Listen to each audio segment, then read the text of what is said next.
But before we jump into the questions, why don't you introduce yourself and what art you create? Yes, absolutely. Well, thank you for having me, Janelle. It's a really awesome idea, and the process has been very interesting. I'm glad you're doing that. That's very cool. Thank you. I'm a filmmaker. That's more how I see myself: a filmmaker, a screenwriter before, and everything, and a director also. So, writer, director.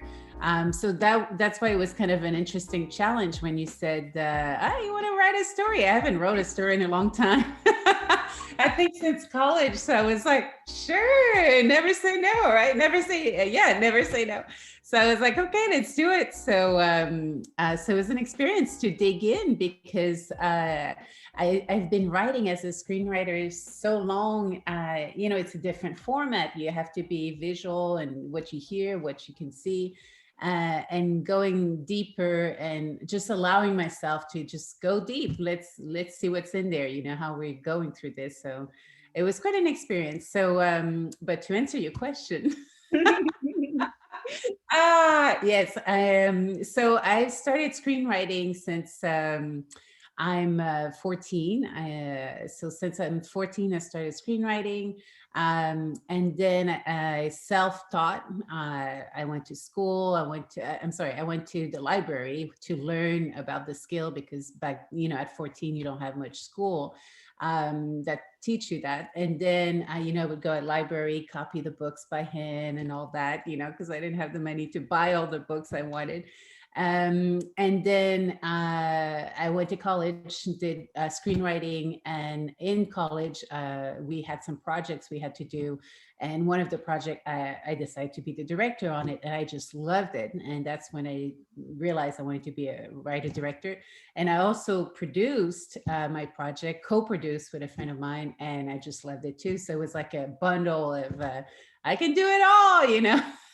As, as one does when you get in this particular industry, you start one place and Exactly. you just start going, yeah, sure, let's try that. Yeah. Let's try that. You didn't say your name. Tell everybody your name. Natasha Ferris. Yes. I remember I sent you a message and I was like, so I have to know, is that a pen name? Because that's such a cool name. It sounds Yeah. like it would be a fake name, but it's not. It's not, it's my real name. Yes.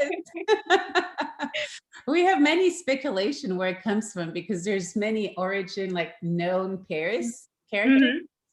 Mhm. But we never know. I'm not sure if it was, well, obviously it must have been a father from a father somewhere, but yeah, I'm just lucky to have that name. You're probably like you're like all pish toshing it, and you're probably like the descendant of the person that they named Paris for. Perhaps.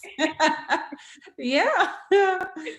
So I Yeah. have a question for you. What role do you think creatives play, and what responsibility do you think we have in the midst of the crises that we just went through in 2020 with the pandemic and the protest atmosphere?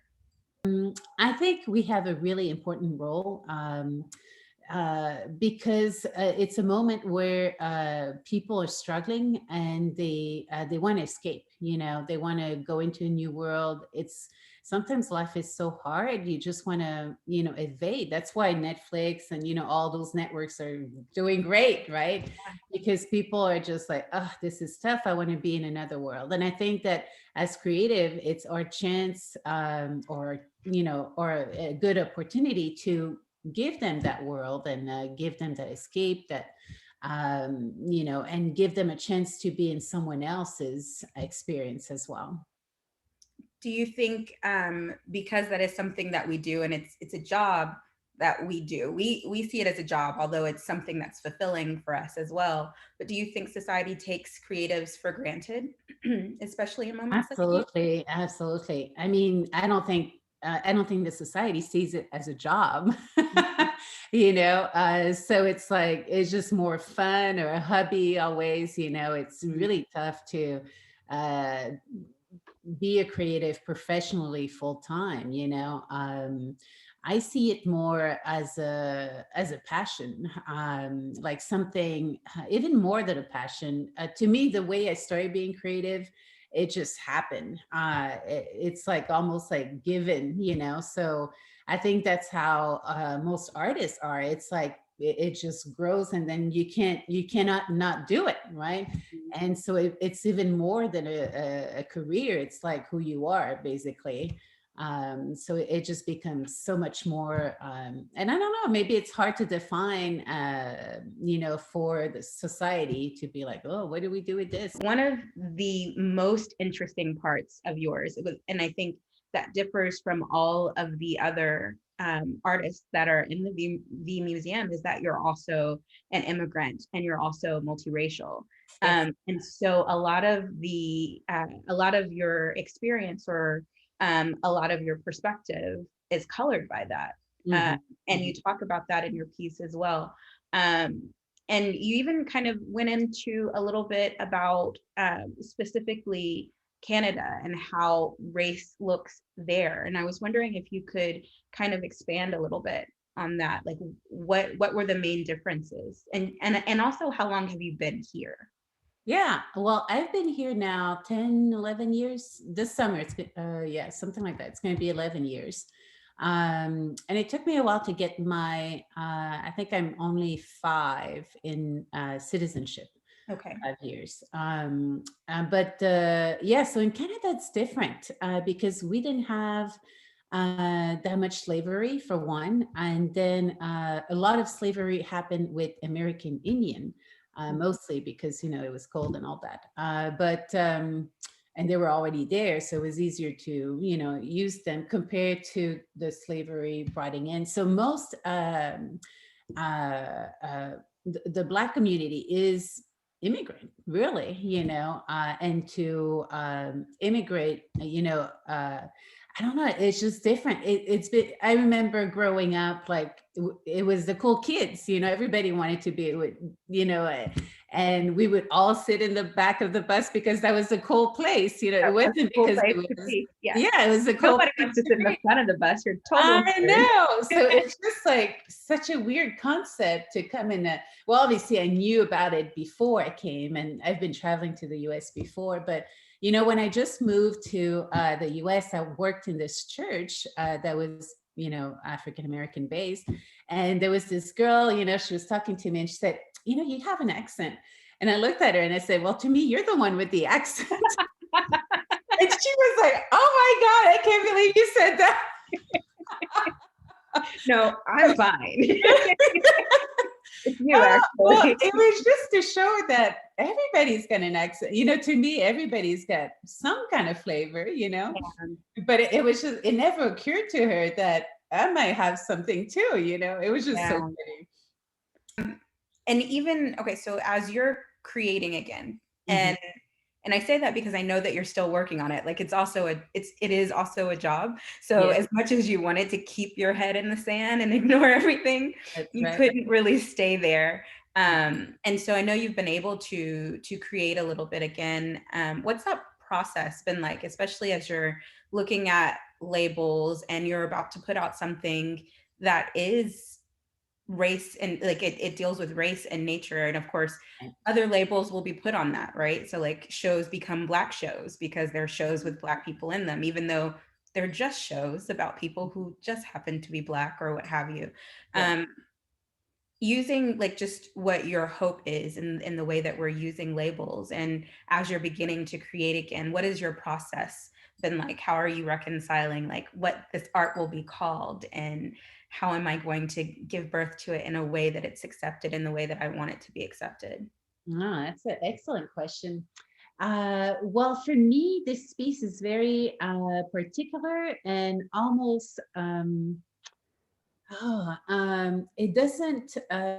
Well, yeah, it does. But it's really about multiculturalism because as a mixed race, I feel that in the dialogue of white versus Black, what about the middle guys? Again, we're not part of either or, we're both. And to see those struggles, it becomes in ours, it becomes inside of us too. It's like, who's right, who's wrong, what's going on, and seeing families being,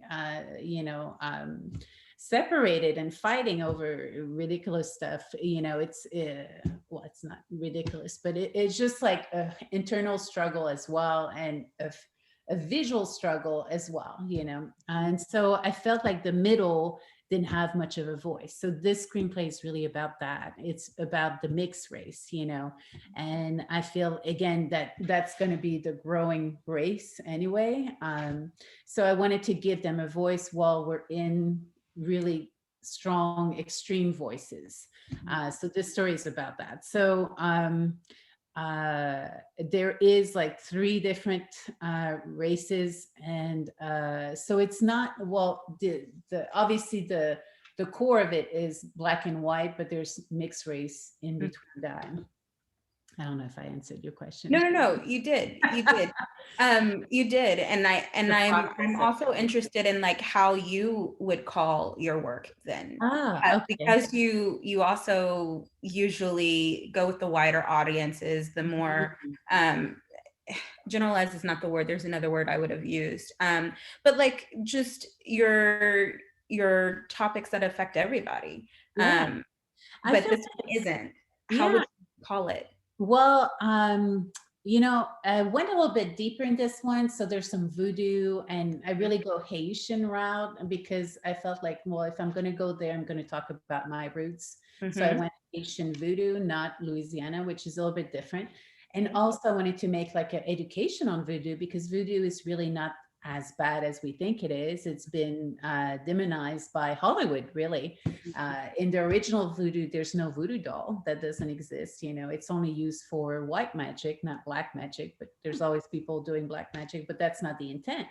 And it's actually very close to Christianity also. It's a very, like they have their God, but it's become, because of the slave coming in with their own gods and Christianity, they kind of merge both of them. So it's really interesting philosophy, religion that we really don't know much about. So I wanted to touch a little bit about that. But so I feel like it's a drama, more of an intimate drama. And it will probably be more in the Black category, you know, than the broad audience, just because it's multi-ethnic and there's a strong dialogue there, and with the voodoo and all that. But I just, you know, I hope that it just start conversation. So it's really, yeah, but the 2 lead actors, the 2 lead characters, I should say, is there's the father that is a white man, and his daughter that is the mix. And then there's the mom that's more of a mythical character in there. That is the Black person. So that's where and then there's the kids that are both from the mom that's already mixed, but they're each mixed with another race. So that's where you get all the even more, even more of a mix. That's good. Well, tell people where they can find your work. Absolutely. Well, you can find all my work on my website, lunaluzproductions.com. And I have my reel there, my resume, and I also do greeting cards that I didn't do this year, but I sell them, but I didn't sell them in stores because of COVID. Yeah. I was like, I think that's just the phrase. I think we just start putting "because of COVID" after everything. Like that's just the phrase. We just gotta keep it. Yeah, and so I usually do this, but I didn't last year because of COVID. Because I didn't have a t-shirt. Yes. Because of COVID. Because of COVID. Yes. I like it.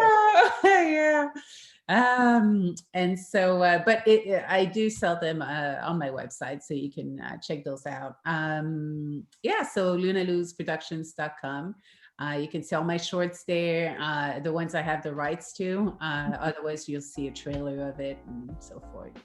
Yay. Yeah. Well, thank you so much for this has been really interesting. I feel like I could and I told you this before, I was like, I just could pick her brain about because I was like, so tell me more about this voodoo. I don't know anything about it. Wait, what about Haitians in Canada? What's happening? So that's right. I feel like I could talk to you forever about it. But thanks so much for just taking a moment to reflect with us.